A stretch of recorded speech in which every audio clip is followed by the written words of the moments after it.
hvala lepa za povabilo najprej. Pa se bom kar strinjala z gospodom Plutom, ki je tamle na hodniku omenil, da te takale reč majčkeno prisili k enemu premisleku ali pa retrospektivi, tako da jaz sem pripravo tega prispevka absolutno jemala kot retrospektivni pogled, ker je konec dneva tudi zdaj že 13 let od tehle akcij, ampak se mi zdi vredno o tem kljub vsemu spregovoriti.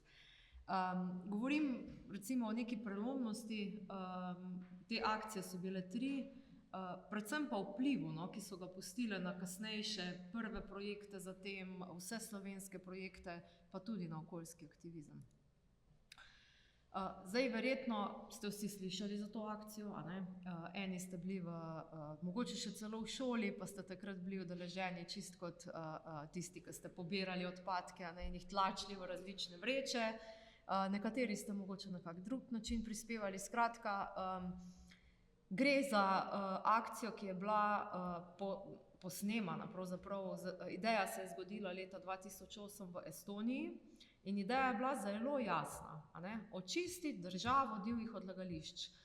Se mi zdi, da danes o tem govoriti je tudi meni kar malo čuden, ampak takrat leta 2008, 2009, 2010 je bilo to dejstvo, da so v naših gozdovih, v potokih in tako naprej ležali pralni stroji, avtomobili, školjke avtomobilov, gume in tako naprej, ne. In to je bil problem. Slovenija kot država tudi ni imela, ni delala na tem, da bi bil en register teh divjih odlagališč znan, da bi se na tej tematiki intenzivno izvajalo kakršnokoli raziskovanje vzorcev, zakaj do tega prihaja, kaj se sploh odlaga, katera območja so tista, kjer je ideja bolj, oziroma kjer je problematika bolj pereča, zato je to idejo iz Estonije, tisti aktivist, ki jo je prinesel, se je takoj usedla, tukaj v nek krog ljudi, med njimi sem bila tudi jaz. In nekaj zelo pomembnega se je zgodilo ob začetku, kar veliko ljudi ne ve, a ne. Ponavadi imamo projekte ali pa take velike akcije, a ne, v percepciji, da jo organizira neka organizacija, neka nevladna organizacija, inštitut, kdorkoli, a ne. To pa ni šlo po tej poti in šla je v bistvu stvar popolnoma spontano, organsko, če hočete. Ta aktivist je sprožil preko nekih, kaj so bile takrat e-novice, je poslal vabilo, kdor bi se rad temu priključil, naj pride takrat in takrat na sestanek. Torej, upam si trditi, da razen mogoče nekaj parov tam, se drugi sploh nismo poznali, a ne. Zbralo se nas je 30, že na prvem sestanku je bilo čutiti močno pripadnost za to idejo, močno determiniranost, da gremo to narediti. In potem naslednje vprašanje seveda pride, kako, a ne. To je bilo toliko strašljivo na nek način, tako veliko stvar se lotiti, a ne, da smo se dostikrat v bistvu znašli tudi v nekih takih, kaj pa vem, krogih razmišljanja, ki niso peljali nikamor. Velikokrat smo močno upali, da bodo ti Estonci kar prišli z eno bukvico pa rekli, tule je načrt, takole speljte, pa tega kar ni bilo. Skratka, mi smo se zelo po slovensko akcije lotili zelo organizirano, no. Torej, naslavljali smo problematiko divjih odlagališč. Ideja je bila tudi, da s tistim popisom ustvarimo prvi slovenski register. Pregledovalo se je Slovenijo tudi iz letalskih posnetkov, za čuda težko verjeti, ampak zelo veliko je takrat se na ta način našlo, ampak seveda je šlo za to, da je bilo treba vsako ped Slovenije skoraj pregledati z nogami. Register je v bistvu nastal, to je res ena večjih takih, bi rekel, orodij, ki smo ga ustvarili prebivalci Slovenije in v eni točki želeli tudi predati državi, pa moram reči, da tu sploh ni bilo nobenega resnega posluha ali pa da bi rekli, okej, bomo mi to vzeli kot skupno dobro in pretvorili na način, da je to zdaj državljanska skupna neka stvar. Kakorkoli, register je še danes živ, seveda ni posodobljen, ker to terja čas, stroške, veliko ljudi. Drug tak pomemben cilj je pa bil, da se res povabi, spodbudi ljudi, da sodelujejo, a ne. Spomnim se prvih takih pogovorov tudi z enim kolegom iz SAZU-ja. Vem, da smo debatirali, pa smo rekli, mi bi pa zbrali 100 000 ljudi, ne. Pa je rekel, pa dajte nehati sanjati, to je nemogoče, ne gre. Ne? In na koncu je bilo v resnici, ja, pri prvi akciji 13% prebivalcev Slovenije, odstranjenih blizu 15.000 ton odpadkov in to je bil kar tak velik moment. Stvar je bila organizacijsko izredno naporna, to je šlo popolnoma prostovoljno, samoiniciativno, tu ni bilo nobenih velikih sponzorjev, da bi pač krili kakršnekoli stroške dela, potem šele proti koncu so se pojavili in nekako pokrili tiste stvari, ne vem, spomnim se, da smo vreče na nek način pokrili, ker tega je zelo veliko. Kako malco, kjer je bil to problem, no, ker to se nam je zdelo tisti socialni moment izredno pomembno tudi zavrteti. Zato leta 2011 te akcije nismo ponovili, smo jo pa 2012, kjer smo začeli pa že precej razmišljati o tem, kakšno dejanje ali pa kakšno sporočilo nosi ena taka akcija, organizacijsko blazno naporna, angažma prebivalcev pač seveda tudi izjemen, ker je pač taka številka, ampak da bomo mi non-stop samo čistili. A ni treba se vprašati, kje imamo sistemski problem, da prihaja do tega, in smo začeli že obračati to zgodbo v drugo smer. Ker je pač izkušnja prva bila dobra, se je v drugi akciji 2012 zbralo še več ljudi, ampak hočem reči, interno smo pa začeli tudi to sistemsko zahtevo izražati.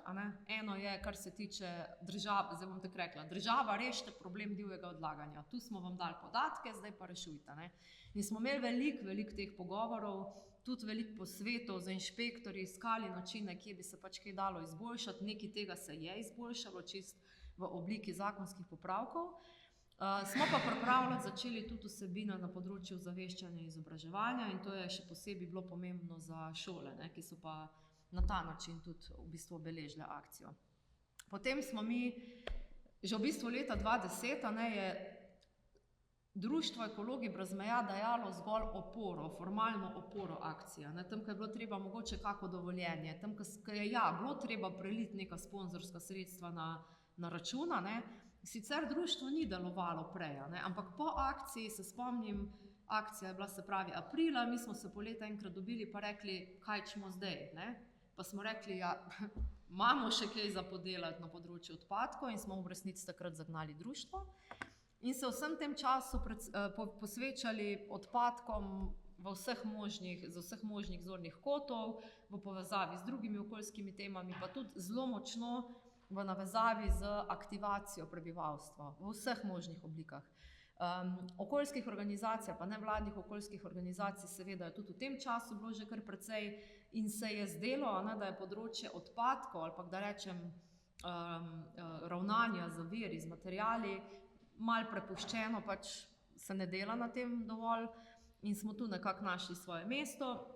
Je pa dostikrat v nevladnih organizacijah tudi en tak krč ali pa pravilo ali pa marsikje tudi popolnoma upravičeno, da se ne sodeluje z gospodarstvom. Mi smo tukaj bili pa vedno odprti, ker zakaj pa ne? Če želimo nekako spreminjati stvari, dajmo tudi tukaj najti način, da sodelujemo. Moram poudariti, da to nikoli do danes ni šlo v smeri, da bi rekli, dajte vi nam nek denar, mi bomo pa naredili dobro reklamo za vas. Absolutno ne. To je izključno vezano na, ne vem, projekte ozaveščanja, raziskovanja in tako naprej. Se pravi, zakaj pa ne? No, 2018 je pa v bistvu ta ideja, na začetku ta mreža se je imenovala Let's Do It World in so se kar priključevale nove in nove države. Mi smo vmes bili majčkeno na stand-byju, ampak ves čas je bila ena taka želja, strast, da se povežemo na en dan, ker prej nikoli ni bilo možno tega dneva določiti, zaradi različnih geografskih stvari. Kaj pa vemo, v Sloveniji recimo marc ali pa pred Veliko nočjo je taka tradicionalna čistilna akcija v skoraj vsaki slovenski občini, ampak marsikje po svetu je takrat še sneg. In nekako z nekimi preračuni smo potem prišli do 15. septembra in takrat je čisto cel svet, torej 158 držav sveta. Mi smo dali pa izreden poudarek temu, da naj bo to, ta akcija še zadnjič, torej res ves fokus na preprečevanje nastajanja odpadkov. Pač ne vem, če veste, ampak količine odpadkov ves čas naraščajo. V lanskem letu smo prvič presegli, Slovenci govorim, mislim, da 8 milijonov ton pridelanih, to je res enormna številka. Torej, kar ves čas gre gor, ne. Torej, ne morem reči, da smo tudi kot društvo blazno uspešni, ampak gre pač za eno to potrošniško družbo, ki sama sebe ne zna ukrotiti, ne, ampak imamo že veliko rešitev. No, ena izmed njih je tudi ta Zero Waste in s tem se recimo v društvu zdaj zelo intenzivno ukvarjamo.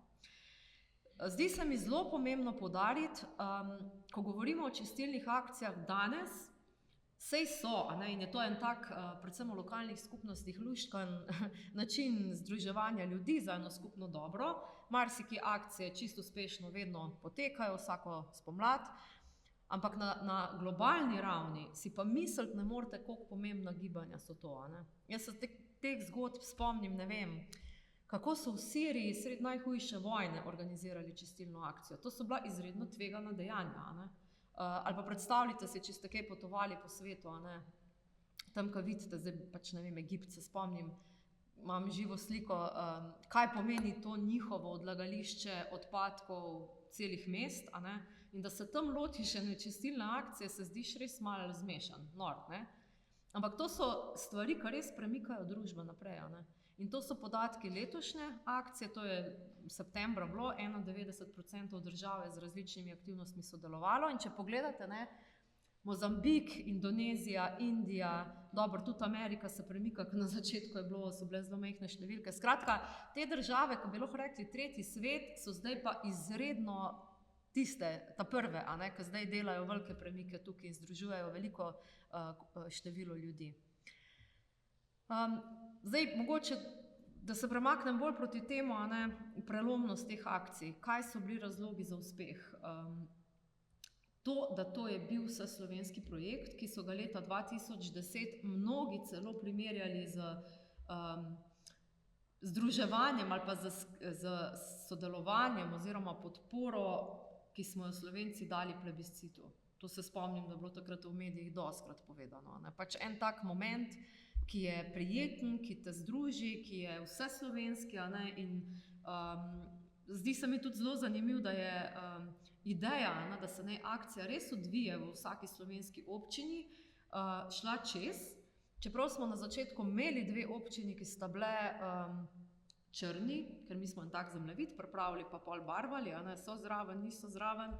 In ko so videli, da je cela Slovenija v bistvu zeleno pobarvana, oni 2 so pa črni, so klicali ljudje in rekli, ni šans, da bomo mi zdaj črni, smo zraven. Skratka, hočem reči, ta premik iz tega, da rečem, nacionalnega v skoraj vsako slovensko vas je bil izrednega pomena. Lahko si pa predstavljate, kako organizacijsko naporno je bilo držati skupaj, a ne, vseh, takrat je bilo 210 občin, pa še navzdol, ne, do vasi in krajevnih skupnosti. Ampak pač to je bilo tisto, kar je prispevalo in je bilo trdo delo. Absolutno ni za zanemariti, da Slovenci smo imeli te čistilne akcije prej. Je pa tole bila marsikje, tudi v moji občini se spomnim, kar en tak premik na naslednjo raven, a ne, organizacijsko močnejši moment, več ljudi se je združilo, eno zavedanje se je zgodilo, da je pač treba vsem majčkeno posodelovati, če hočemo lepo okolje, a ne. Je pa leta 2010 se tudi Facebook zelo začel pojavljati, a ne, to so bila tista leta in se spomnim, da smo to kar v redu izkoristili, a ne, ker smo takrat zelo veliko informacij gor dajali, s tem se pa izognili stroškom oglaševanja, kar je ponavadi drago, a ne, in takrat je ta ideja se kar valila naprej. Danes Ekologi brez meja, a ne, zdaj je to kar že 14. leto, je res izreden fokus delovanja organizacije po tej hierarhiji ravnanja z odpadki, na preprečevanju, ponovni uporabi. To so pa teme, ki tudi v bistvu na evropski ravni zelo zdaj se dela na njih, a ne, popravila, garancije, iskanje načinov, da se v bistvu res zapelje naš družben, gospodarski predvsem del v krožno gospodarstvo, ne. Tako da tukaj je ogromno stvari za narediti, no, ker res ideja, ne, delovanja je pa pri nas ves čas bila taka. Vzamemo odpadek, ne, če vzamem primer tega kulija, ne, in razmišljamo, kaj se bo zgodilo z njim ob koncu. A lahko res ga maksimalno izkoristimo in potem na koncu, če se da, recikliramo ali ponovno uporabimo. Skratka, to je logika projektov pri tej naši organizaciji. Pa to, ne, da v resnici probamo ves čas iskati rešitve, no. To smo se zelo močno zavezali drug drugemu v začetku, da poskušamo biti tisti, ki podajamo rešitve, ne samo kritiziramo, kako je vse narobe, a ne. In se mi zdi, da se iz tega vedno spletejo take prijetne zgodbe sodelovanja, no, z zelo različnimi skupinami v družbi. Zdaj, kar naslednje leto, ne, po prvi akciji so se začeli pojavljati pa novi vseslovenski projekti. Jaz ne vem, če so vam poznani, ampak vem, da smo tema dvema idejama dajali te naše organizacijske sheme, ne, v pregled, v pomoč in pomagali pri svetovanju. En tak projekt je bil Simbioza 2011 in to še danes teče, ne. Takrat je bila par let ideja opismenjevanja starejših, zdaj pa gre že naprej v to gibanje, šport, skratka več vidikov imajo. Dan za spremembe je zagnala Slovenska filantropija in je še vedno živa ideja, torej vsako leto spomladi dan za spremembe na neko temo in se potem pač različne organizacije, podjetja pridružijo in sodelujejo na ta način. Skratka, nekako se je zgodil ta pogum, ne, da se lahko stvari lotimo na ravni cele Slovenije. No, to si upam trditi. Omeniti moram tudi tale referendum za pitno vodo, ki se je pa zgodil leta 2021. Oziroma, referendum je poganjalo gibanje za pitno vodo. Se mi zdi, da danes kar majčkeno se pozabilo na to, kdo vse je bil zadaj, kdo je takrat delal, kdo je takrat na strokovni ravni v bistvu se zanimal, lokalno delal kampanjo. Skratka, ni bil samo Inštitut 8. marec, absolutno jih spoštujem in so odigrali res bistven del tukaj, ampak bili so samo eni izmed 11, moram reči. Udeležba na tem referendumu je bila 86,8% in to je, mogoče ste tudi kdaj ujeli, slišali, ampak sociologi označujejo tole naslednji velik prelomen moment v okoljskih gibanjih v Sloveniji. In kaj je v resnici zdaj skupnega akcijam Očistimo Slovenijo in pa referendumu za vode? Zakaj na nek način je oboje prelomno, oboje pomembno? Mislim, da je zelo bistveno jasno izražanje okoljskih zahtev, ne. Tako sem prej pred odmorom tudi slišala. Te okoljske teme, mislim, da se vsi tukaj strinjamo, niso tako enostavne, tako da rečem seksi, ne.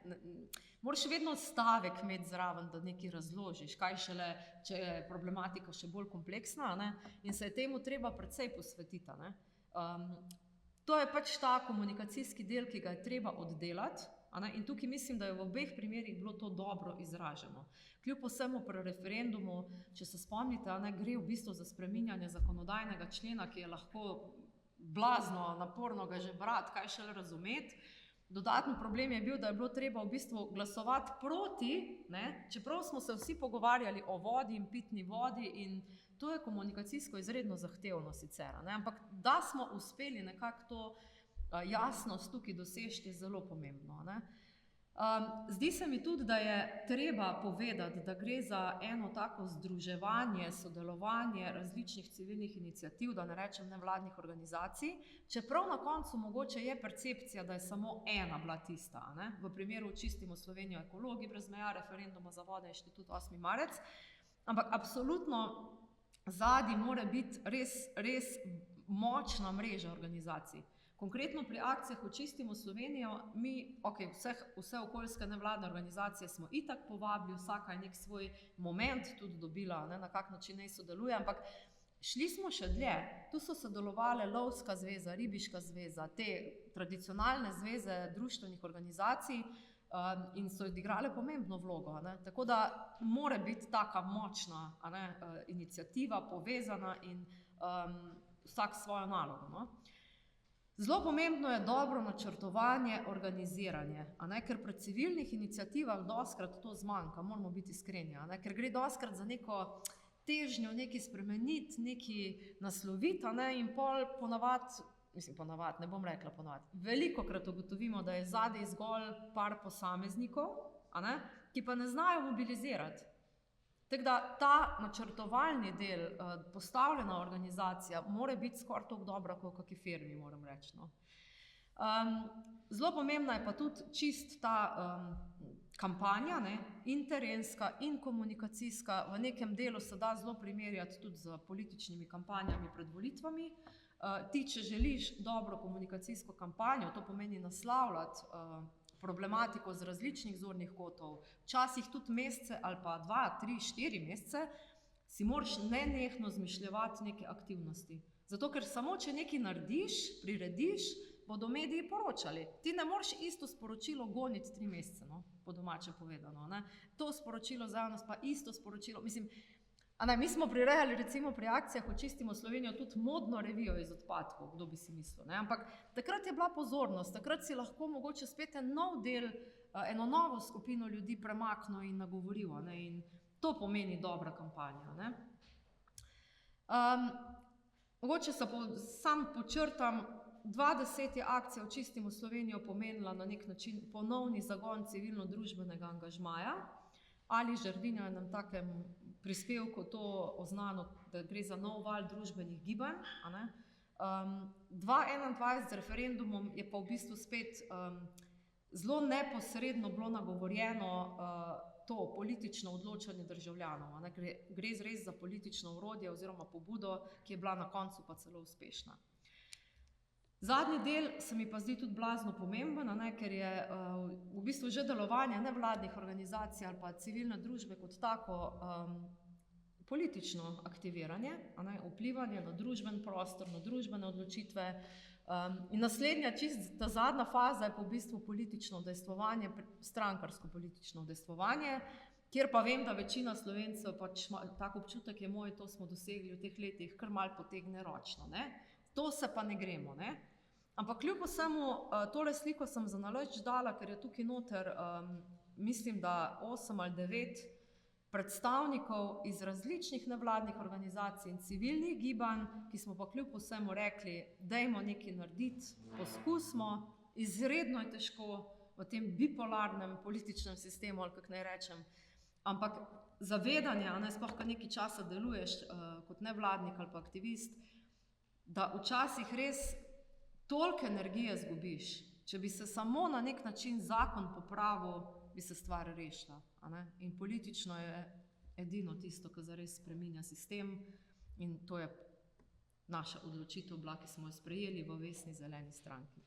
Evo, hvala lepa, če bodo kakšna vprašanja, sem na voljo ob koncu.